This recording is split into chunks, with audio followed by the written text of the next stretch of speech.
Hello，我係狄玲斯。今日咧，我嗰部靚相機咧就唔知做乜嘢咧，就駁唔到落去我嗰部電腦啦。新嘅電腦、舊嘅電腦全部都 detect 唔到啊，咁所以咧就要用呢一個 Mac 機嘅鏡頭啦。我覺得好醜樣啊，不過唉冇辦法啦。咁就係啦，用住呢個camera 先，咁希望整得翻咯。我都唔知咩原因，可能係有啲嘢唔 update 啊，即係嗰啲問題啦。不過都唔緊要啦。今日咧，我係想講呢個 D9 Navamsha chart。呢一個 chart 咧係講我哋嘅婚姻嘅。咁一般啦，我一直以嚟講嘅 chart 咧，都係我哋嘅所謂 D1 嘅 chart 啦，就係你出世嗰一刻咧，嗰啲星星咧喺你個天上面個分佈係點樣嘅。咁但係咧，其實喺 Vedic Astrology 咧係仲有好多一啲所謂分支 chart 嘅。咁其中一個最重要嘅咧就係叫 D9 chart。咁我而家籌備緊嘅中階班咧就會話俾你聽。好 detail 咁，每一個嘅分支 chart 咧，究竟佢係點樣計算出嚟嘅？D1 嘅 chart 咧係你嘅種子嚟嘅，你前世帶咗啲咩落嚟啦，或者你父母俾咗啲乜嘢你啦，你嘅祖先俾咗啲乜嘢你啦。Navamsha chart D9 chart 咧就係你嘅果嚟嘅，即係呢一個 chart 咧係你36歲開始就會慢慢呈現個果實出嚟啦。究竟你係一棵芒果樹啊、蘋果樹啊、橙樹啊，你係一棵咩樹咧？你嘅開花結果嗰個果究竟係乜嘢嚟嘅咧？就會喺 D9 Navamsha chart 嗰度睇到。咁所以咧都同呢一個婚姻好有關係嘅。咁如果你話我唔結婚噶咯，我一世都唔結婚噶啦，咁唔緊要，因為其實 Navamsha chart 講咧就係話係 for 婚姻，但係其實咧係一個我哋去求道嘅一個 chart 嚟嘅。D9 chart 咧係同我哋嘅正法有關係嘅，咁所以婚姻咧其實好嚴格喺 spiritual 身心靈嘅角度嚟睇嘅話咧，你嘅另外一半咧其實就係會幫助你走上呢一個嘅正道嘅。咁佢有幾幫到你啊？定係幫你唔到啊？幫倒忙啊？定係你喺呢一個痛苦中掙扎而最後開花結果？咁呢一個咧就喺 D9 chart 嗰度睇到啦。但係喺一般人嘅情況咧，當然我哋係用一個人世間嘅眼光去睇，呢一段婚姻係好啊定係唔好啊？因為我哋係普通人啊嘛。不過如果你真係咁唔好彩，你見到你個 chart 好似唔係咁好，唔緊要，千祈唔好沮喪，因為其實呢一個 chart 咧唔係淨係講婚姻嘅，亦都係講我哋究竟有幾想同自己去結合嘅。因為婚姻係兩個人嘅結合啊嘛。但係喺高級嘅角度嚟睇咧，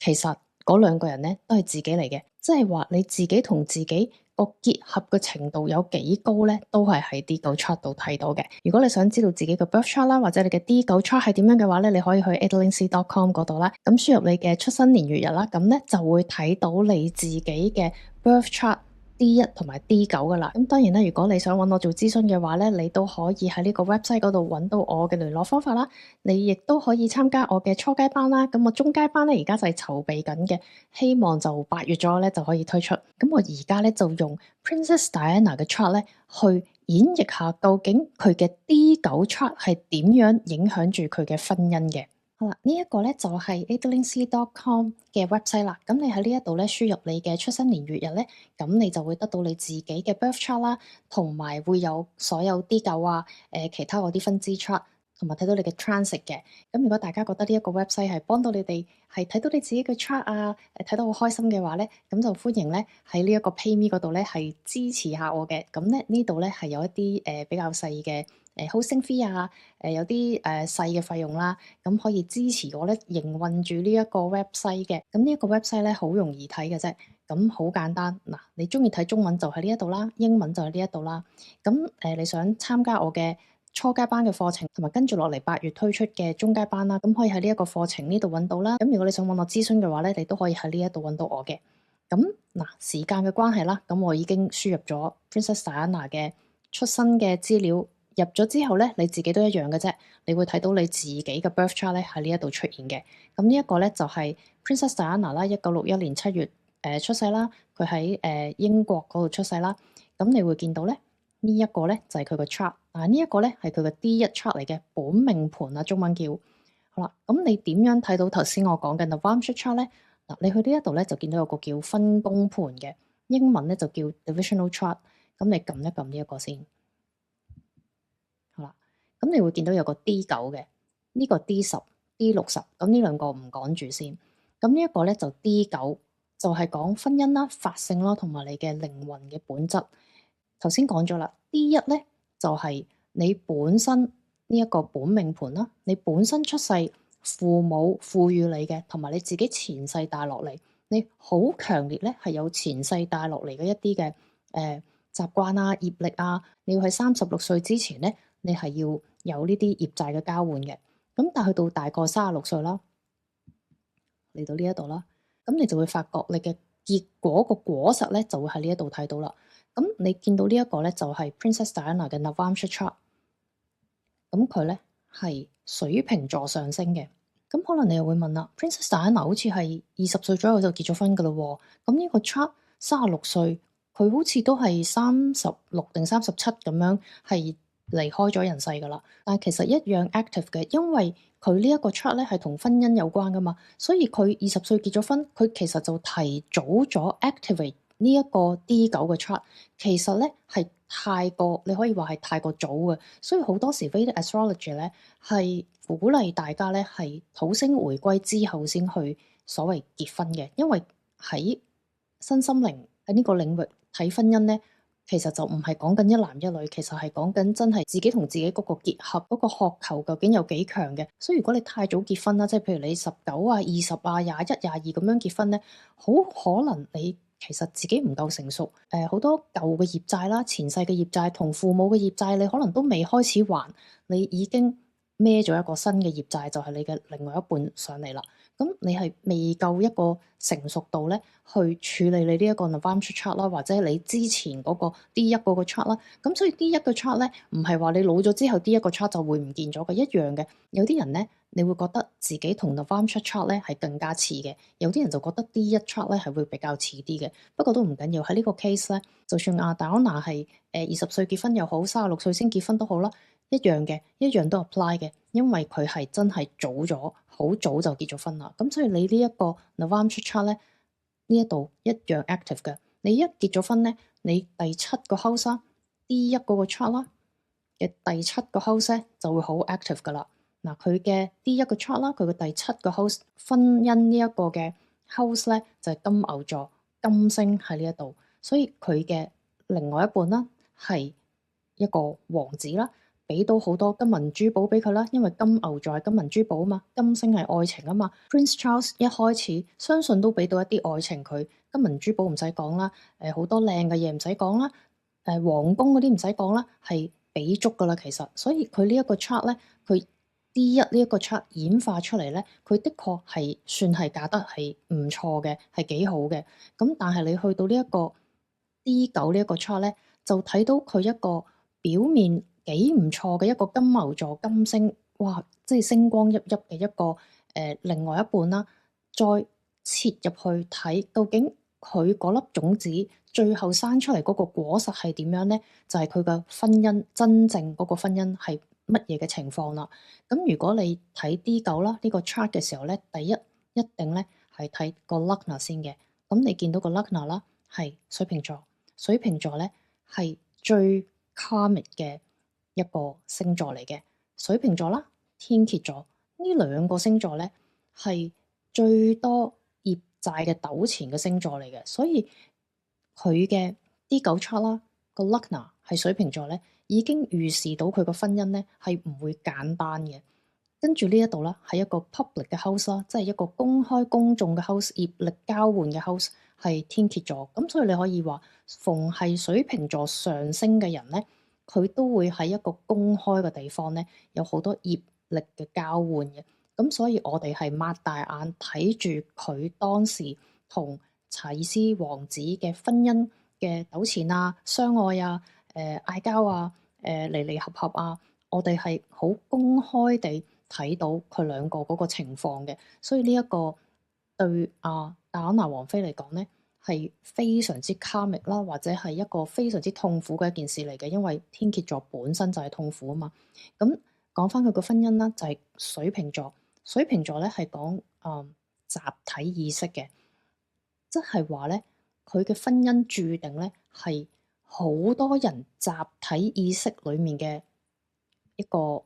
其中一個產物，或者係佢嘅婚姻係有好多人望住嘅，就係因為水瓶座，因為集體意識啊嘛。就算你識唔識佢啦，或者佢識唔識你都好啦，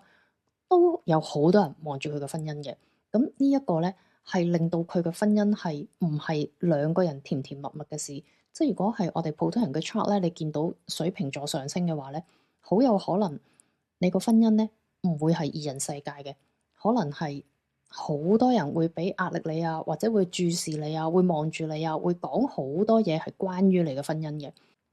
呢一個咧本身已經係一個比較係業債比較多嘅婚姻啦，你可以咁講。好啦，咁你咧就見到佢嘅 Lagna 啦，有太陽日啦，太陽同埋有土星。太陽咧喺第一個 house 係最強嘅，其實係好事嚟嘅。但係咧，土星喺第一個 house 係最弱嘅，所以一個好強嘅太陽同一個好弱嘅土星咧，喺同一個 house 就令到佢個婚姻個摩擦咧就非常之大啦。呢一個太陽係代表權力，你見佢對面啦，即係佢個另外一半，即係佢嘅查爾斯王子啦，係獅子座，咁佢係皇室人員嚟噶嘛？獅子座就係代表皇室，所以佢就嫁咗俾一個同皇室有關嘅人。獅子座嘅守護星咧就係太陽啦，係咪？咁獅子座啦，佢個另外一半啦走過嚟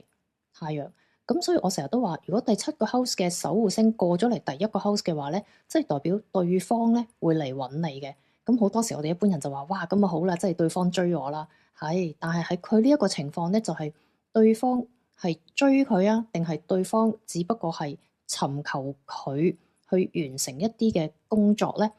咁你見到啦，一個好強嘅獅子座啦，太陽啦，好有權力嘅走過嚟揾戴安娜王妃。同佢一齊喺個婚姻裏面，喺呢個 chart 睇嘅話咧，戴安娜當時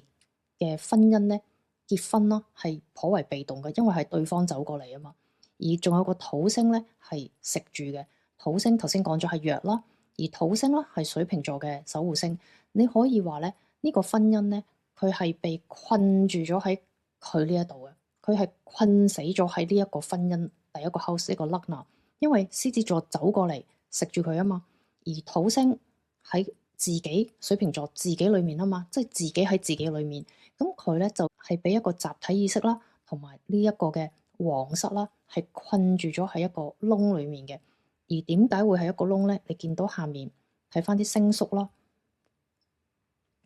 ，Ascendant 佢個水瓶座上升咧係 Shadow Bishak 就係一個窿啦。你可以睇翻我嘅之前嗰啲片啦，Shadow Bishak 係自閉啦，喺個窿裏面啦。太陽咧係 Purva Bradavada，即係話咧相對戴安娜嚟講咧，查爾斯王子咧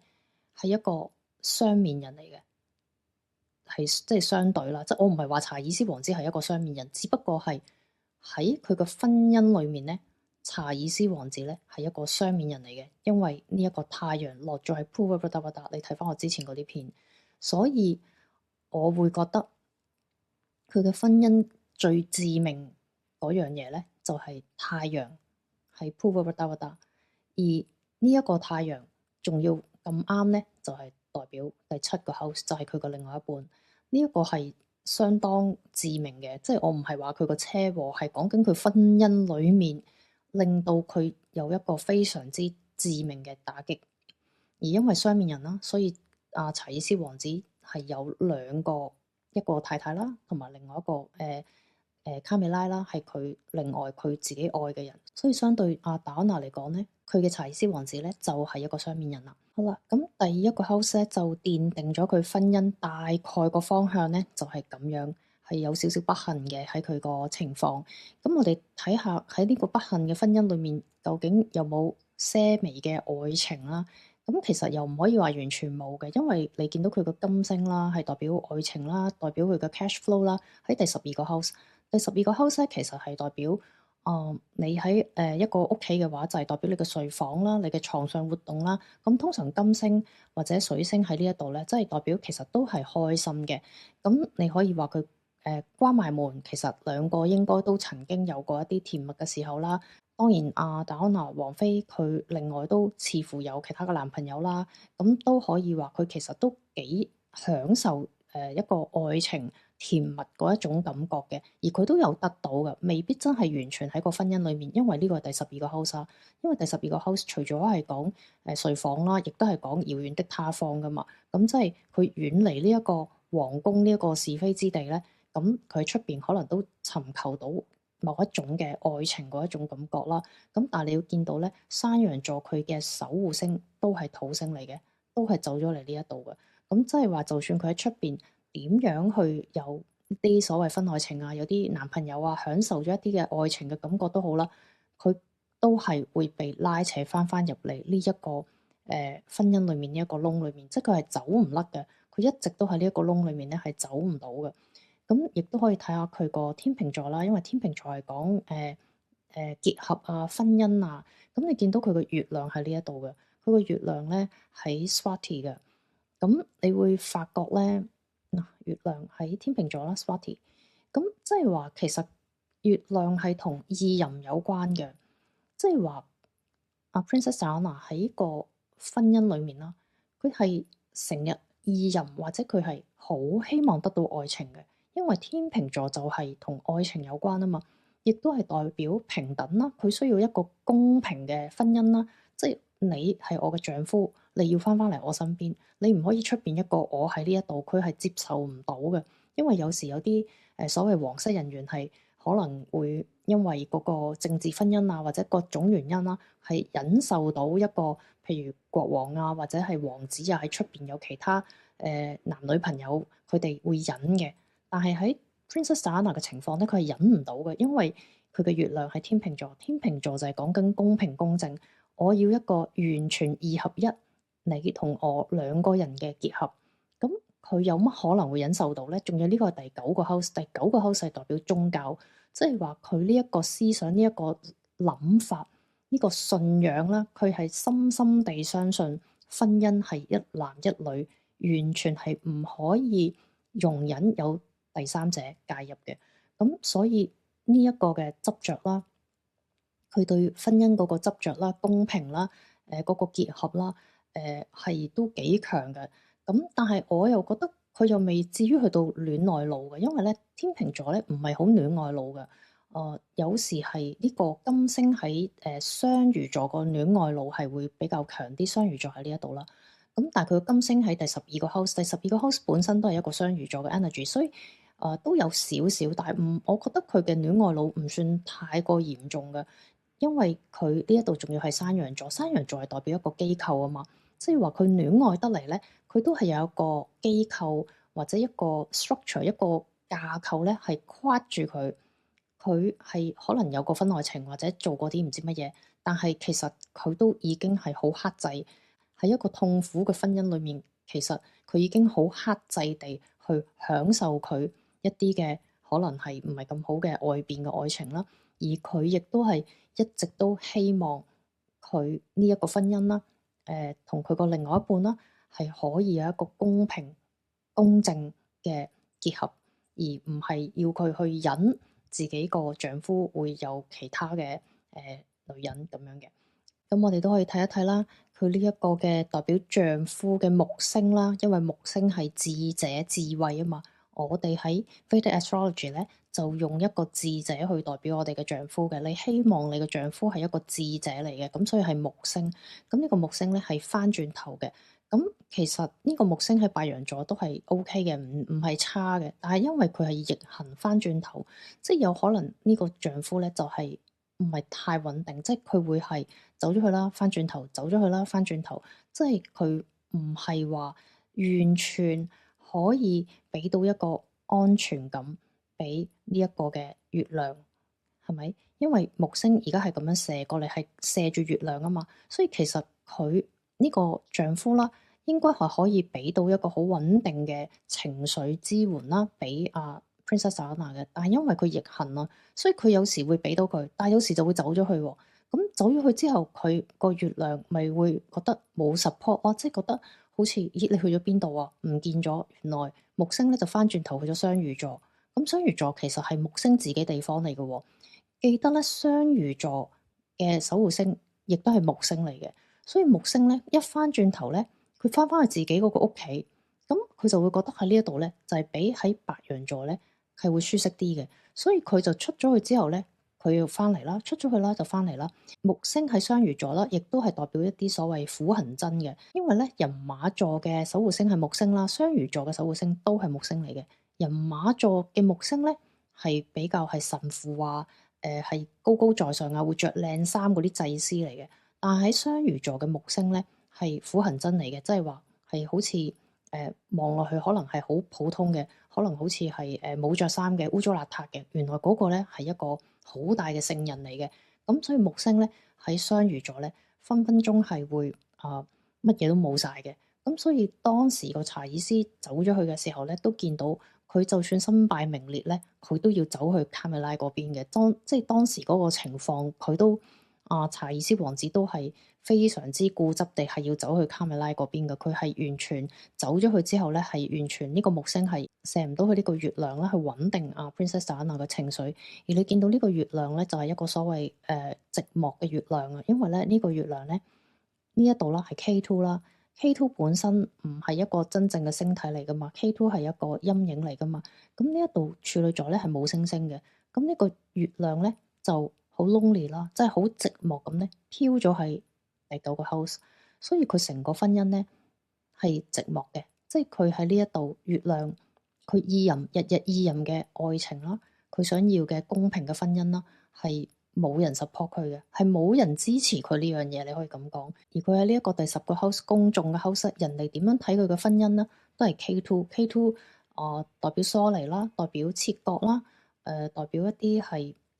比較冷淡啦、冷漠啦、寂寞啦，都係代表嗰啲嘢嚟嘅。所以大家我哋外人睇佢嘅婚姻咧，都係有一種比較 lonely 嘅感覺啦。而佢喺婚姻裏面咧收埋自己啦，金牛座啦，即係佢收埋自己，同佢一齊嘅咧就係所謂嘅金銀珠寶啦。Rahu 喺度啦，所以其實 Rahu 喺金牛座係好事嚟㗎，K2 喺天蠍座都係好事嚟嘅，因為呢兩個星星咧係